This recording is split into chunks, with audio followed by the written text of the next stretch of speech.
नाज़रीन दादू न्यूज़ में भली कार आऊँ दानिश कुश्का जे असीं बीठा आहियूं दादू जी यूसी मुरादाबाद चना में जिते थरदीप पारां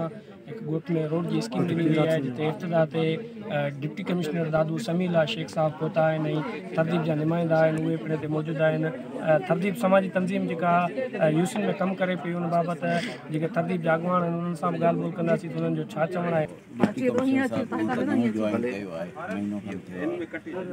असांखे ॾेखारिणो डिप्टी कमिश्नर साहब खे त भई फील्ड ते ग्राउंड ते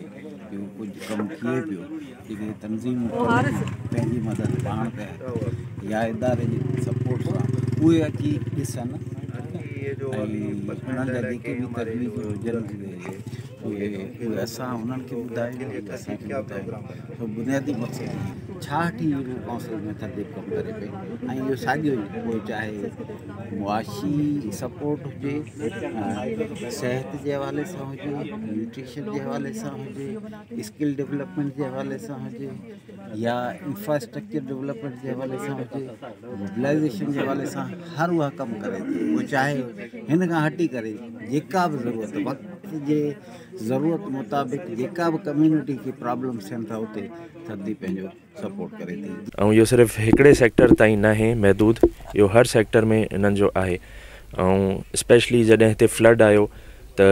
माण्हुनि जो काफ़ी मुश्किलात वधी वियूं ऐं हिन में थरदीप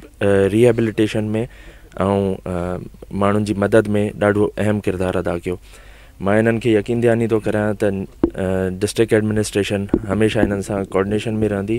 ऐं दुआ गो आहियां त अॻिते बि इहे सुठा कम कंदा रहनि। तव्हां साफ़िन दोस्तनि जो ऐं दादू जी मीडिया वारनि जो तव्हां घणा सोराइता आहियूं जो थरदीप जेकॾहिं नंढड़े इवेंट खे तव्हां एतिरी नुमाइंदगी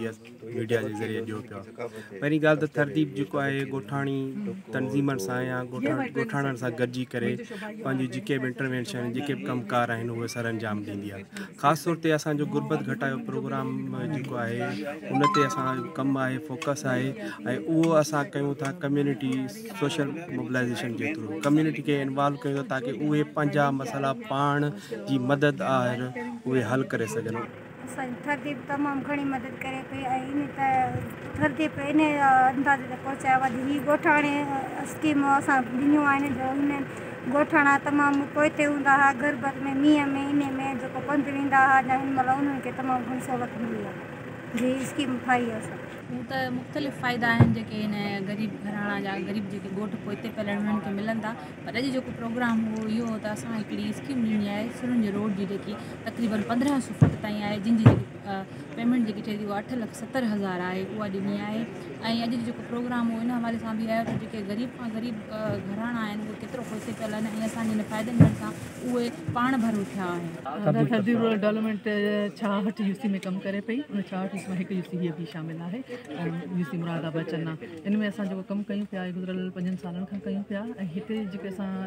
यूसी मुरादाबाद चना में असां जेके स्कीम ॾिनियूं आहिनि फिज़िकल स्कीम जेके आहिनि रोड घिटियूं नालियूं बाथरूम या नलका असां पाण न ॾींदा आहियूं पर असांखे जेका नीड ईंदी आहे रिटन में ईंदी आहे उहा असां उनखे फॉलो कंदा आहियूं। त हिननि जी जेका सभ खां वॾी नीड हुई इहा हुई रोड जी। तव्हां पाण ॾिसी रहिया त रोड जेको आहे उहो कब्रिस्तान में आहे हिननि जो जेको गुज़र हो सॼो कब्रिस्तान में हुयो सॼो कचो हुयो त हिननि जी हालत थी वेंदी स्पेशली बरसाति वारे ॾींहंनि में ॾाढा ॾुखिया ॾींहं गुज़ारींदा हुआ। इन करे हिननि जी डिमांड असां वटि आई त असांखे इहा स्कीम ठाहे ॾिनी वञे। जी बिल्कुलु तव्हां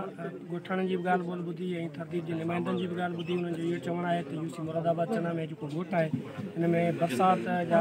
जेकी कुदरती आफ़तूं ॿोॾ वग़ैरह अचे थी त ॻोठाणनि खे रस्ते जी ॾाढी तकलीफ़ हुई नीड हुई रस्ते जी जिन्हनि लिखत में थरदीप खे मदद जी अपील कई हुई जंहिं ते थरदीप पारां हिननि खे रस्तो फ़राहम कयो वियो आहे जेको 8 लाख जी लागत सां तयारु थियो आहे उन स्कीम जी अॼु इफ़्तिदा थी आहे। असां गॾु